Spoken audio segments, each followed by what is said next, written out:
앞에서 말씀드린 것처럼 저희가 주님의 성품을 담자라는 주제에 30가지 성품을 한 달에 한 주제씩을 다루는데 지금 이제 6년째, 그래서 2바퀴가 돌았습니다. 지난달로 30번째 성품이 끝났고 오늘부터는 이제 또 새로운 또 한 바퀴가 시작됩니다. 새로운 사이클에 이제 그 하나님의 성품 가운데 제일 먼저 다루는 건 진실함에 대해서 우리는 다룹니다. 근데 이제 우리가 이 성품을 다루기 전에 우리가 이렇게 자녀들을 교육하고 우리에게 말씀을 통해서 우리를 이렇게 변화시켜가는 가장 중요한 것은 바로 주님을 닮기 위한 거잖아요. 근데 그게 이제 바로 전인교육이란 말이에요. 전인교육. 사람을 사람답게 키우는 거죠. 가르치는 거죠. 근데 이제 우리 부모가 사람을 사람답게 키우는 게 뭔지를 모르면, 사람답게 사는 게 뭔지를 모르면 가르칠 수가 없잖아요. 그래서 우리 부모님들부터 이것을 분명히 하고 훈련을 우리부터 해야 됩니다. 우리부터 해야 돼요. 자, 그런 면에서 전인교육 그럴 때 사람을 사람답게 키우는 거다, 가르치는 거다 할 때 사람다운 게 뭐냐? 원래 창조된 목적대로 회복되는 거다. 그렇게 정리하시면 되겠습니다. 하나님 나를 만든 목적, 원래 모습대로 회복되는 게 회복이 되는 거죠. 사람답게 되는 거예요. 그럼 하나님 원래 우리를 만든 목적이 뭐죠? 당신의 형상을 넣어줬잖아요. 짐승하고 다르게 하나님의 형상을 우리에게 줬단 말이죠. 그 목적은 2가지라고 그랬어요. 첫째는 하나님을 사랑하고 사랑받는 존재로 만드신 거다. 그리고 하나님의 형상대로 만들어서 만물을 다스리는 영장, 만물의 영장으로 우리를 만드신 거다. 그 만물의 영장으로 다스리는 자로 만들었는데 각자에게 재능을 줘서 자기 분야에서 하나님의 뜻을 이 땅에 펼치는, 하나님을 드러내는, 그걸 우리는 사명이라고 그래요. 사명. 그래서 이제 주신 재능을 가지고 정치, 경제, 사회, 문화, 스포츠, 예술 어떤 분야든 나가셔서 그 분야에서 뭐 하는 거예요? 하나님 뜻을 이 땅에 펼치는, 하나님 뜻대로 정치를 하고 하나님 뜻대로 경제 활동을 하고 하나님 뜻대로 교육을 하고 사회, 문화, 스포츠를 하는 거죠. 그걸 통해서 하나님을 드러내는 거죠. 그걸 우리는 사명이라고 그래요. 사명. 근데 그것은 십상 뭐죠? 그 재능을 가지고 하나님을 섬기고 이웃을 섬기는 거예요.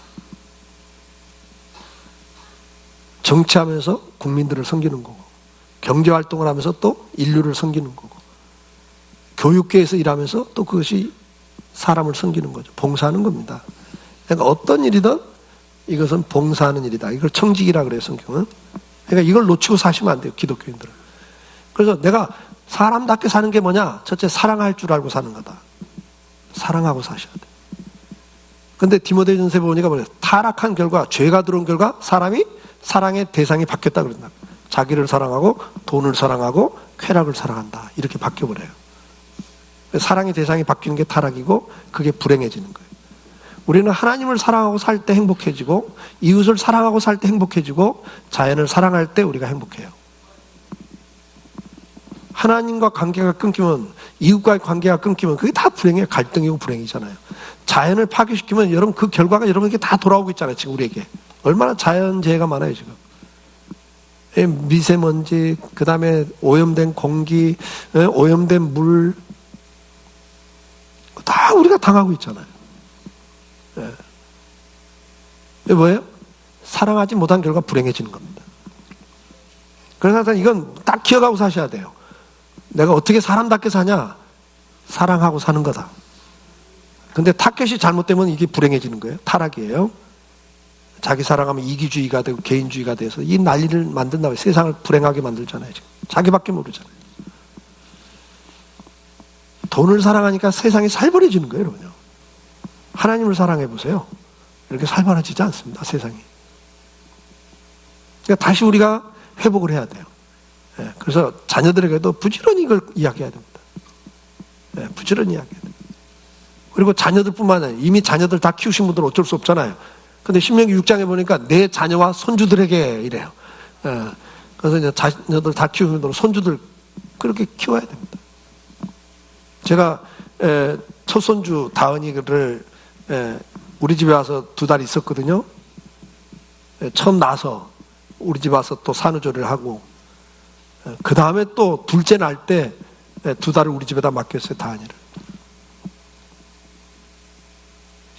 그때 우리 다은이를 제가 그 갓난애 뭐 이제 한 생후 한 달 된 애를 제가 안고 제가 계속 했던 게 있습니다. 내 사랑하는 그 이름 예수, 복된 예수, 그 찬송 불러주고 귀에다 대고 항상 이야기해 주세요. 다은아, 걔가 무슨 말을 알아들어요. 생후 1개월 된 애인데. 다은아, 하나님은 너를 사랑하신다. 너도 하나님 사랑하고 살아야 돼. 계속 들려준 이야기예요. 제가 기도하면서도 그 아이를 안고 기도하면서 하나님, 우리 다은이가 하나님의 사랑을 받고 평생 살게 해주시고 평생 하나님 사랑하고 이웃을 사랑하고 살게 해주세요. 하나님 주신 재능을 가지고 정말 이웃들을 행복하게 해주는 애가 되게 해주세요. 어디를 가든지 하나님과 사람들에게 사랑받고 은총을 받고 귀중함을 받는 삶을 살게 해주세요. 그 기도를 했어요. 계속 그 기도를 해줬습니다. 근데 이제 문제는 둘째 손주는 낳자마자 부산으로 가버렸어요. 그래갖고 제가 안아줄 기회가 없었어요. 근데 지금이라도 가끔 만나면 제가 걔를 안고 똑같이 합니다. 여러분, 우리가 자녀들을 키우면서 부지런히 해줘야 될 말이 다른 거 없어요, 여러분. 하나님 사랑하고 살아라. 그래야 그게 인생의 복이다. 그래야 네 인생이 행복하다. 이웃 사랑해라. 자기 사랑하고 돈 사랑하면 안 되는 거죠. 자연을 사랑하고 보호해야죠. 우리가 전기도 아껴야 되고 수도도 아껴야 되고 다 아끼는 게 자연 보호예요, 여러분. 그게 자연을 사랑하는 거죠. 왜? 그게 다 자연을 파괴하면서 오는 것들인데 음식물을 남겨서 버리면 되겠습니까? 막 소고기 좋아하고 하니까 다 축산 농가에서 그거 열심히 자연 파괴시키면서 키우잖아요. 대량 생산하느라고. 기독교인은 그걸 의식해야 돼요. 그런 건 되도록이면 소비를 안 시켜야죠. 그럼 많이 안 먹으면 그만큼 생산을 줄일 거 아니에요. 우리는 자연에서 나오는 걸 먹을 걸 찾고 돈을 좀 더 주더라도 자연에서 자연을 파괴시키지 않는 거. 막 농약 치고 하는 걸 그냥 사다 먹어버리면 여러분들 그 사람들은 팔리니까 계속 농약 치죠. 그러면 자연 파괴 다 시키는 건데. 좀 손해보더라도 여러분들이 그렇게 하셔야 돼요. 의식을 좀 여러분들이 의식을 하고 사셔야죠. 우리 기독교인들이. 그게 이웃을 사랑하는 방법이잖아요. 내 건강을 위해서도 그렇게 해야 되지만 그게 이웃 사랑하는 방법이잖아요. 자연을 보호해야 돼요. 제가 독일 갔을 때 비 오는 날 유치원에서 선생님들이 애들 비옷 입혀갖고 쭉 길거리를 끌고 나오더라고요. 애들 데리고 나와가지고 지렁이가 이렇게 지나가니까 그 지렁이를 가르치면서 이 지렁이는 말이야 땅속에서 살잖아. 근데 땅속에서 물길까지 오르락 내려가면서 숨구멍을 만들어주고 공기를 통하게 해주고 그리고 또 땅을 습기 있게 만들어주고 그래서 여기서 미생물들이 잘 자라게 해주고 또 똥을 싸면 그게 거름이 돼서 땅을 이렇게 기름지게 만드는 게 이게 지렁이가 하는 일이다. 그래서 우리가 좋은 음식을 먹을 수 있는 거야.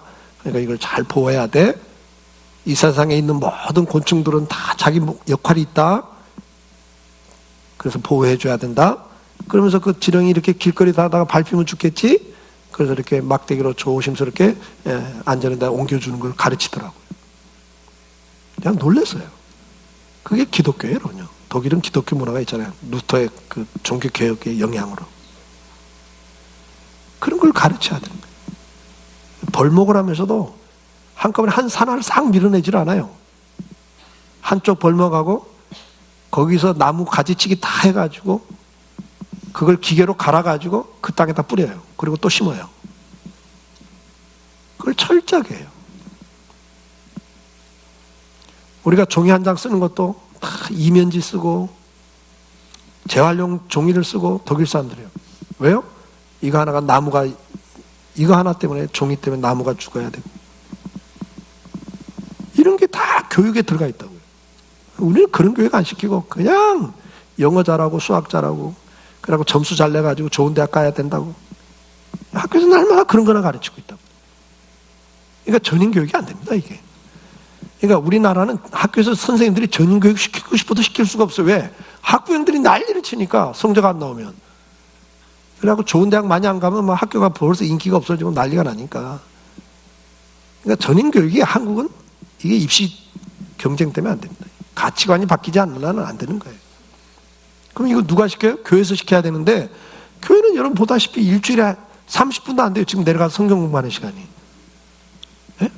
일주일에 30분도 안 되는 그 시간 갖고 무슨 교육이 됩니까? 그럼 어디서 해야 돼요?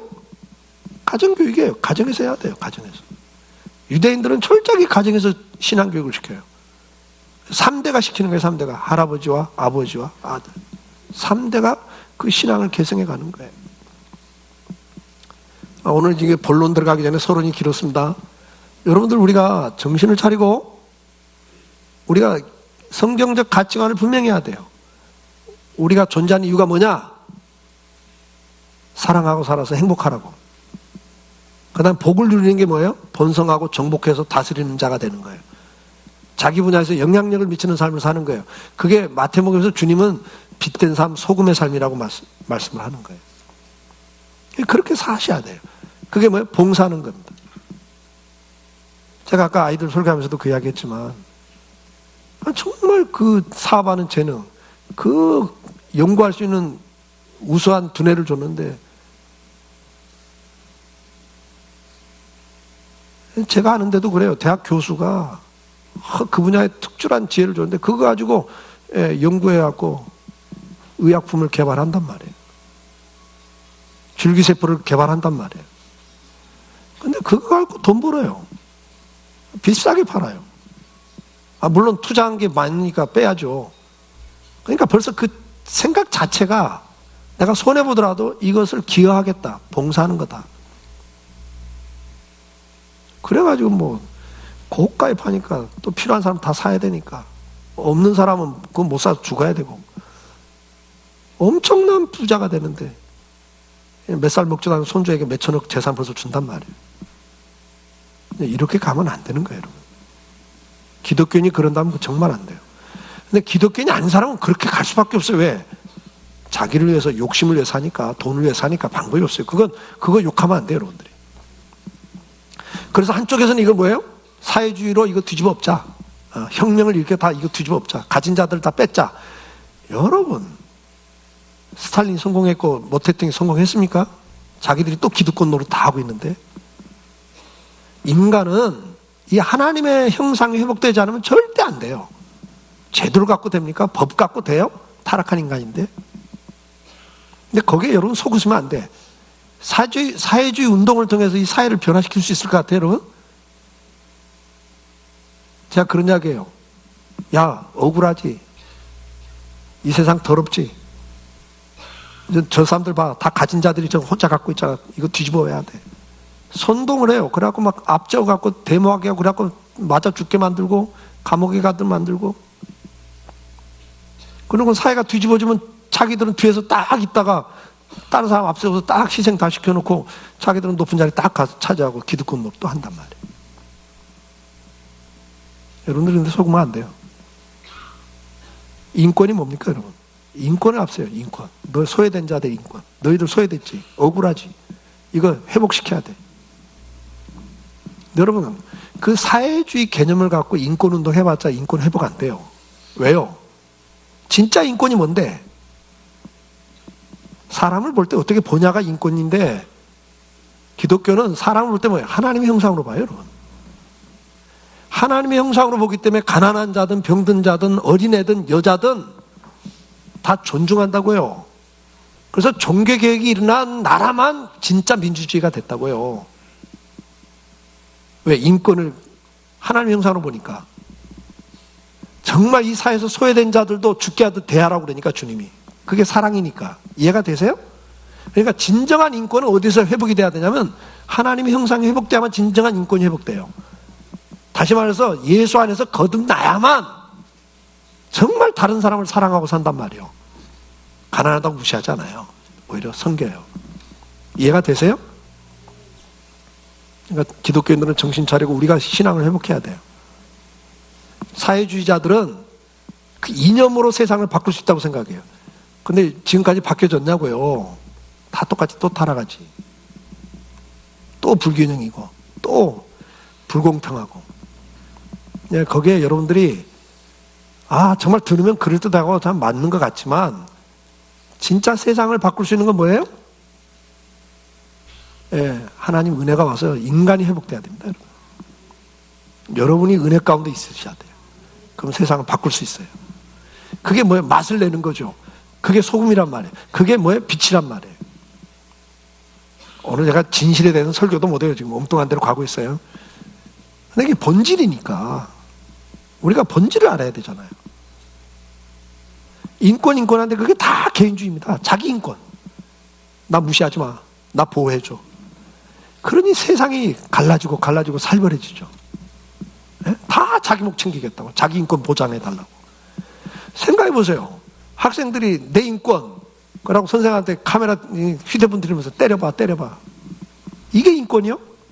선생을 무시하는데 그게 무슨 인권이요? 세상 말로 표현이지. 그래서 자기 인권 보호받았고 어떡하자고.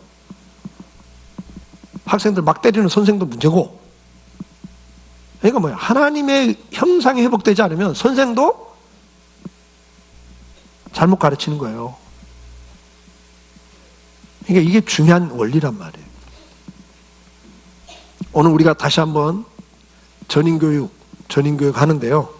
전인교육은 뭐라고요? 사람을 사람답게 만드는 게 전인교육인데, 사람이 사람다워진 건 뭡니까? 예수 안에서 회복되는 것밖에 없어요. 죄가 들어오면 인간은요 다 망가져가지고요, 자기 사랑하고 돈 사랑하고 쾌락 사랑하면서 세상을 다 망가뜨려요. 이기주의와 개인주의, 이 탐욕, 욕심, 이것 때문에 서로 싸우고 미워하고 시기하고 질투하고 지금까지 이 아비규환을 만들잖아요. 이 사회를 갈갈이 찢어 놓잖아요. 편가르기를 해버리잖아요. 근데 우리가 신앙이 회복되면 어떻게 돼요? 원수도 사랑하는 사람이 된단 말이에요. 근데 우리는 막 이념이 다르다고 원수 만들어 놓고, 가진 자와 안 가진 자, 없는 자 간에 편가르기를 해버리고, 지방을 가지고 편가르기를 해버리고, 남북한에 편가르기를 해버리고, 이러면 이 사회가 어떻게 되자고요? 젊은 사람과 노인들을 또 편가르기를 해버리고. 예, 여러분, 우리는 다시 정신 차리고 하나님의 형상을 회복할 수 있기를 축복합니다. 예수 안에서 우리는 회복이 되는 거예요. 예수 그리스도의 보혈이 우리를 회복시키는 거예요. 본질을 회복하시지 않고는 사회 회복되지 않습니다. 자, 그러면 우리가 하나님의 형상을 회복해서 사람답게 살자. 이번 주엔 이것만 기억하시면 좋겠어요. 사람답게 살자. 사람답게 사는 게 뭐다? 사랑하고 사는 거다. 아멘? 누굴 사랑해야 돼요? 자기 사랑하고 돈 사랑하고 쾌락 사랑하지 말고 누구 사랑해야 돼요? 하나님 사랑할 줄 알고, 이웃 사랑할 줄 알고, 자연을 사랑할 줄 아는 게, 그게 사랑하는 거예요. 그러면 행복해지기 시작합니다, 여러분. 이 사회가 따뜻해져요. 살 맛이 나요. 근데 자기 사랑하고 돈 사랑하고 그러니까 다 미쳐 돌아가잖아요, 지금. 부모 자식 간에도, 부부지 간에도 막 죽이고 난리잖아요, 난리. 이런 세상이 어디 있어요? 이웃은 죽어가는데 자기 배불리겠다고 착취하고 불공평하게 빼앗아 가니까 억울한 사람들이 그냥 자살하고 난리잖아요. 이러면 안 되는 거예요, 이 사회가. 예수 믿는 사람들은 이 사회의 빛입니다. 이렇게 사는 거야 하고, 이래야 행복한 거야 하고 보여주는 사람들이고, 그 맛을 보여주는 거예요, 맛을. 소금이잖아요. 이거 회복할 수 있기를 축복해요. 예, 큰 거부터 하지 말고 조그만 데서부터 시작해보자. 우리는 다는 못하지만 할 수 있는 범위 내에서 최선을 다해야죠. 이거 어떡하냐, 오늘 진실이 주제인데 진실은 들어가지도 못하고 이게. 큰일 났어요. 제가 오늘 2시에 또 일산에 집회하러 가야 되는데 밥도 못 먹고 가게 생겼네. 안 할 수 없잖아. 1, 2부 다 했는데 3부 예배만 하면 이거 어떡할 거예요? 간단하게 합시다. 하나님 진실한 분이니까 우리도 진실해야 됩니다. 신명기 32장 4절에 하나님은 완전하시고 정의롭고 진실하신 분이다, 이렇게 딱 설명해요. 하나님의 특징, 그러면 완전하신 분, 모든 게 정의롭고 공의롭고 바르신 분, 정의로운 거예요. 공의로운 걸 말해요. 그 다음에 진실. 이 세 가지를 특징으로 설명을 합니다. 시편 89장 14절 의와 공의가 주의 보좌의 기초라고 그랬어요. 그러니까 하나님의 기초는 뭐냐? 의로움과 공의라는 거예요. 하나님은 공의로운 분이에요. 그게 기초예요. 근데 그분이 앞에 드러나는 건 뭐예요? 인자함과 진실함이라고 그랬어요. 그러니까 여러분 우리 성도도 주님 닮다면 자기 기초는 뭘 삼아야 돼? 의로움으로 삼으셔야 돼요. 여러분은 의로우셔야 된단 말이에요. 그건 다음에 또 다룰 거예요. 근데 남한테 의로움을 요구해. 바르게 살아. 너 똑바로 해. 왜 똑바로 못해? 자기한테는 이게 잣대를 자기한테 의로움을 더해야 되는데. 그리고 타인에게는 뭐예요? 인자함이 나가야 돼요. 사랑이 나가야 돼. 아멘? 하나님도 그러신 분이에요. 진실함으로 드러내야 돼. 하나님이 그러신 분이에요. 시편 146편 6절에도 하나님은 영원히 진실함을 지킨다 그랬어요. 느헤미야 9장 33절 하나님은 진실하게 행하신다. 진실 자체일 뿐만 아니라 행함 자체도 진실하게 행하셔요. 그 다음에 말씀도 진실하게 하셔요. 시편 33장 4절 여호와의 말씀은 정직하면 그 행하시는 자 진실하다. 시편 111편 7절에도 하나님이 하는 일은 진실과 정의. 아멘? 진실과 정의. 이게 하나님의 속성의 대표적인 속성들이에요. 창세기 21장 1절에 보면 여호와께서 말씀하신 대로 사라를 돌봤고 여호와께서 말씀하신 대로 사라에게 행하셨으므로 그래. 말씀하신 대로 말씀하신 대로. 하나님 말씀하면 그대로 하시는 분이에요. 이게 진실이에요. 마태복음 5장 18절 뭐라고 말씀해요? 하나님의 말씀은 천지가 끝나기 전까지 다 이루어진다. 하나님 말씀은 한 말씀도 그냥 땅에 떨어지지 않아요. 다 이루시는 분이에요. 그게 진실이에요. 근데 문제는 뭐냐? 죄가 들어오면서 이 진실이 망가져요. 우리 인간이. 고린도서 11장 3절에 뱀의 관계로 하와를 미혹했어요. 그 진실이 없어집니다. 거짓된 사람으로 바뀌었어요. 왜요? 요한복음 8장 44절에 마귀의 특징이 뭡니까? 너희는 마귀에게 태어났는데 마귀는 욕심대로 행하는다. 이게 마귀의 특징이 뭐예요? 욕심대로 하는 것. 그 다음에 뭐 하는 거예요? 거짓말하는 거예요. 거짓말의 아비가 됐다 그랬어요. 그러니까 마귀의 특징은 두 가지를 딱 말할 때 거짓말, 그 다음에 욕심. 그래서 마귀가 들어오면요 거짓말하고 욕심으로 끌려가요. 정욕에 끌려서 눈이 못 어져 버려요. 이게 마귀의 특징입니다. 그래서 우리가 어떻게 됐어요? 시편 52장 3절에 선을 사랑하는 게 아니라 악을 사랑해. 의를 말하는 것보다 거짓을 더 말해요. 이렇게 바뀌어버렸어요 우리가. 시편 58장 3절에 악인은 모태로부터 멀어졌으면 나면서부터 곁길로 나가 거짓을 말하는 듯 하는 거죠. 저도 보면요 조그만 애가요 머리 굴리는 게 그 소리 안 들려요? 엄마 속이려고. 귀엽지만 그렇게 타락한 게 인간이에요. 이 조그만 애가 머리를 굴려요. 거짓말 하려고. 엄마 속이려고. 자기 하고 싶은 걸 하고 싶어가지고. 네? 우리 다은이도 그런단 말이에요.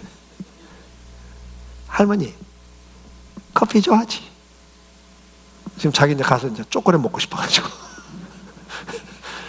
할머니를 유도하는 거예요. 그래 가자고. 커피 마시러 가자고. 뭐 급해서 눈빛이 반짝반짝 하면서 머리를 돌리죠. 이게 인간입니다 여러분. 거짓말 안 가르쳐도 어릴 때부터 거짓말해요. 엄마를 속이고 아빠를 속이고 매 한 대 안 맞으려고 자기 하고 싶은 거 하고 싶어가지고. 이게 인간이에요. 타락한 인간입니다. 그게 저와 여러분이죠. 그런데 주님은 골로새 3장 9절에 뭐라고 그래요? 거짓말을 말하지 말고 옛사람과 그 행위를 벗어버리라 그래요. 예레미야 9장 5절에 그들은 각기 이웃을 속이며 진실을 말하지 않으며 그들의 혀로 거짓말하기를 가르치며 악을 행하기에 지쳤다. 지칠 만큼 악을 행한다는 거예요. 거짓말하면서. 네, 우리 구원받은 사람은 어때야 돼요? 에베소 4장 24절에 구원받은 사람 하나님을 따라 살아야 돼요. 근데 하나님을 따라가는 그 특징이 뭐냐니까 앞에서 계속 하나님의 속성을 강조할 때 의로움과 진실과 진리와 거룩함 이게 또 나오는 거예요. 그러니까 우리가 하나님 닮으려면 제일 주특징인 게 뭐예요? 의로우셔야 돼요. 진실하셔야 돼요. 거룩해야 돼요. 그걸 이야기하는 거예요. 그런즉 거짓을 버리고 각각 그 이웃과 더불어 참된 걸 말하라. 이는 우리가 서로 지체가 됨이라. 그래서 하나님의 백성된 첫 번째 특징이 뭐냐? 거짓말하지 않는 거다. 이렇게 말씀을 하는 거예요.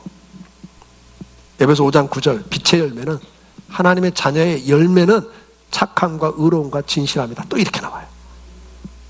예. 그래서 제일 강조하는 게 의로움, 진실, 거룩함. 이 세 가지가 하나님 속성에 가장 대표적으로 나옵니다. 근데 여기 또 하나가 붙었어요. 착함. 옆에 있는 분에게 한 말씀 하세요. 착하셔야 됩니다. 예수 믿는 사람 착해야 돼요. 악하면 안 돼. 착해야 돼. 그러면 이 진실함과 반대되는 게 뭐예요? 거짓말이에요. 거짓말. 에레미야 19장 11절 너희는 도둑질하지 말며 속이지 말며 서로 거짓말하지 말라. 12절 너희는 내 이름으로 거짓 맹세를 하지 말라. 신명기 5장 20절 내 이웃에게 대하여 거짓 증거하지 말라. 자기 이익을 얻기 위해서 거짓말하지 말라. 거짓 증거를 하지 말라는 거예요. 그럼 이 거짓말을 하면 거짓되게 살면 어떻게 되냐? 잠언 12장 19절 진실한 입술은 영원히 보존되거니와 거짓되는 잠시 동안만 있다. 그 잠깐 속일 수 있어요. 그나저나 신용을 잃어버리면 결정적으로 망해요. 이걸 모른다고 인간이 밀어내가지고 그때만 모면하려고 그래요. 12장 22절 거짓 입술은 여호와께 미움을 받아도 진실하게 행하는 자는 그 기쁘심을 받는다. 이게 거짓말을 하면요 하나님이 미워하신다 그랬어요. 잠언 19장 9절 거짓 증언은 벌을 면하지 못할 거라 그랬어요. 그리고 거짓말을 뱉는 자는 망한다 그래. 이런데 이걸 한단 말이에요. 거짓말하면요 끝내는 망합니다. 왜? 신용을 잃어버리기 때문에 결정적일 때 도움을 못 받아요. 그래서 망해요. 원리가 망한다고 했으니까 망하는 원리는 그거면 신용을 잃어버릴 때 망하는 거예요. 시편 101장 7절 거짓을 행하는 자는 내 집안에 거주하지 못하며 거짓말하는 자는 내 목전에 서지 못하라. 하나님 은혜와 응답이 다 끊겨요. 여러분. 목전에 쓰지 못한다는 이야기니까.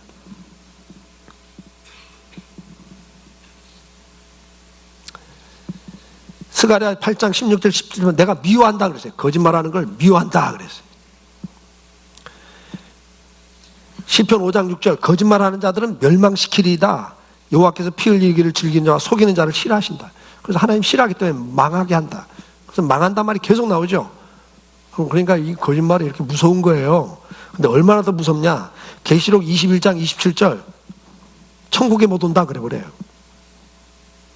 이거 얼마나 무서운 죄냐고요. 천국에 못 온대요.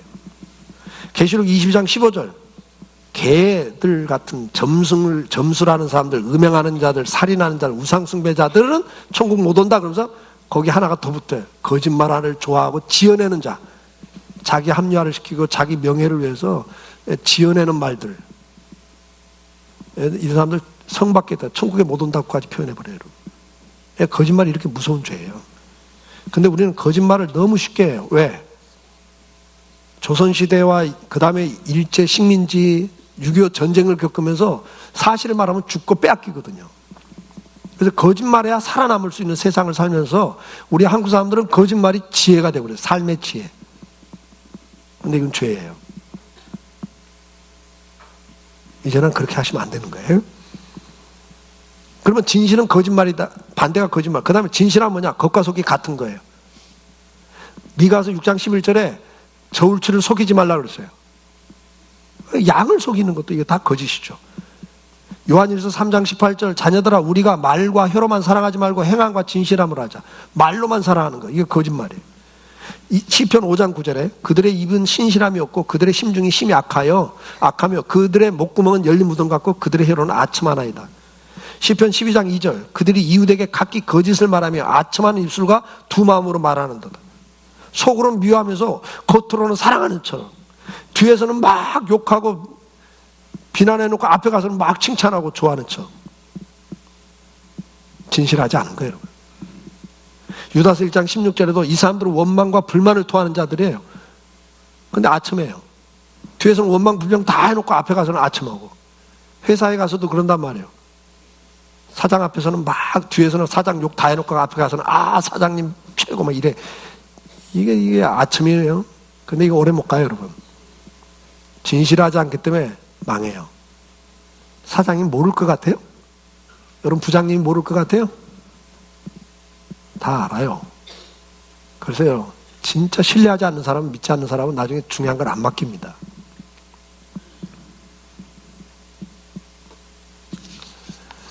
자, 근데 여기서 이제 진실하게 말한다 그럴 때 솔직하게 솔직한 거다 하고 좀 착각하는 분이 있어요. 솔직하다고 하면서 하고 싶은 말, 하고 싶은 행동 그대로 다 하는 건 솔직한 게 아닙니다. 다른 사람을 배려하지 않고 그대로 말하고 그대로 행동하는 건 자기 생각이나 자기 감정에 충실한 거예요. 남을 배려하고 말하고 행동하는 게 진실함이에요. 거기 착각하시면 안 돼요. 솔직하라고 막 자기 하고 싶은 말 다 해버리는 건 자기 감정에 충실한 거지 사람들을 배려하지 않는, 사랑하지 않는 거예요, 여러분. 그러니까 그렇게 하시면 안 돼요. 나 원래 이래. 그거 성경적이잖아요. 하나님 기뻐하잖아요. 원래 그러더라도 그렇게 하지 말아야죠. 상대를 배려해야죠. 사랑하라고 그랬으니까. 그 다음 마지막, 진실함은 성실과 정확을 말해요. 진실함은 첫째 성실함을 말합니다. 성실함이란 일을 꼼꼼하게 하면서 형식적으로나 대충 하지 않는 걸 말해요. 골로새서 3장 22절에 보면 종들아 모든 일에 육신의 상전에게 순종하되 사람을 기쁘게 하는 자같이 눈가림만 하지 말고 오직 주를 두려워하는 성실한 마음으로 하라. 그러니까 보는 때 잘하고 안 보는 데서 적당히 하고 월급을 조금 준다고 생각하고 적당히 일해. 준 만큼만, 내가 받은 만큼만 일한다. 이건 기독교인이 아닙니다. 주님 뭐라고 그래요? 너 엿새 동안 땀을 일하라고 생각 최선을 다해. 나한테 내 말이 순종하는 면에서 최선을 다해라. 성실하게 일해. 눈가림을 하지 마. 대충대충 하지 마. 여러분, 한국 사회 이거 참 심각해요. 날림공사, 대충대충, 적당히, 땜빵 이런 표현들이 너무 많잖아요. 여러분. 근데 이건 기독교인들은 그러면 안 돼요. 이건 거짓된 거예요. 내가 그 회사에 직장을 잡았고 일을 하루에 몇 시간 하기로 했으면 그 시간 최선을 다하셔야 돼요. 아, 월급이 적은데요. 아니요. 하나님 앞에 최선을 다하셔야 돼요. 엿새 동안 땀을 일하라고 그랬고 성실하게 하라고 그랬어요. 눈가림을 하지 말라고 그랬어요. 주님은. 그럼 내가 갚아주마 그래요. 믿으시면 아멘. 예. 동시에 정확해야 돼요. 하나님은 약속하신 대로 그대로 다 이루셨어요. 뭐 성경 구절 다 제시 못하겠으면 시간 없으니까. 그럼 우리가 약속한 것을 지켜야 됩니다. 고린도서 9장 5절에도 하나님과의 관계에 있어서 제가 성경 구절을 많이 건너뛰니까 방송 시리 좀 빨리 못 찾는 거예요. 약속한 연보를 미리 준비하도록 해라 그랬어요. 그러니까 하나님 앞에 물질을 드릴 때도 약속한 걸 드리셔야 돼요. 미리 준비해서 하셔야 돼요.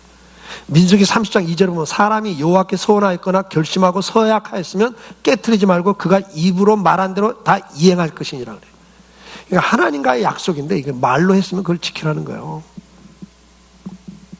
신명기 23장 23절에도 내 입으로 말한 것을 그대로 실행하도록 유의하라, 조심하라 그래요. 무릇 자원한 예물은 내 하나님 여호와께 네가 서원하여 입으로 언약한 대로 행할지니라. 아모스 1장 9절에 뭐라고 그래요? 여호와께서 이같이 말씀하시되 두로에 서너 가지가 죄가 있어서 그들을 내가 멸하겠다, 벌을 내리겠다 그러는데 뭐냐니까 그들이 그 형제에게 계약한 걸 지키지 않았다. 약속을 지키지 않았기 때문이다. 이게 죄예요, 죄. 우리는 하나님과 말로 약속한 걸 지켜야 되고 사람과도 약속한 걸 지켜야 됩니다. 우리는 손해보기 때문에 약속을 번개해요. 변개시키죠. 불리하면 변개시켜요. 계약도 파기해요. 근데 여러분, 하나님의 사람들은 손해보더라도 약속을 지키라는 거예요. 그래서 세상 사람들이 볼 때 예수 믿는 사람 말하면 그거 믿어도 돼. 그런 말을 들어야지.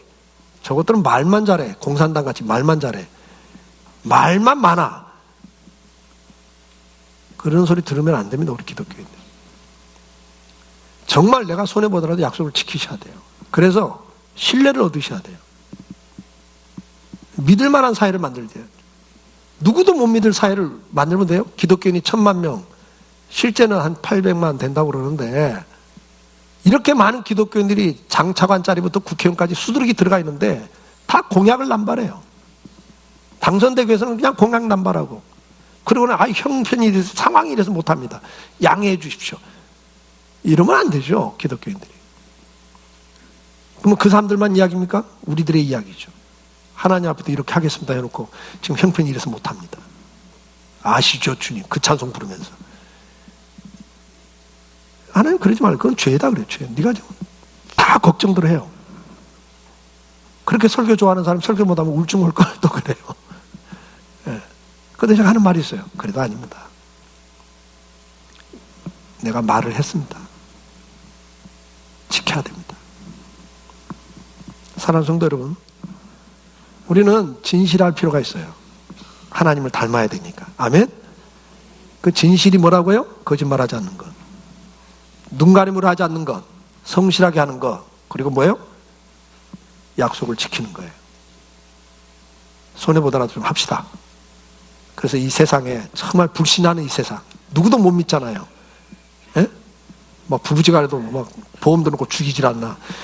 하여튼 못 믿는 세상인데, 그래도 좀 예수 믿는 사람들은 믿을만해. 이런 소리를 들으시는 우리 강성교회 될 수 있기를 축복합니다. 그래서 여러분들이 좀 맛을 낼 수 있고, 하나만 좀 세상 살 맛내고, 좀 빛이 될 수 있기를 주의 이름으로 축복해요. 기도합시다.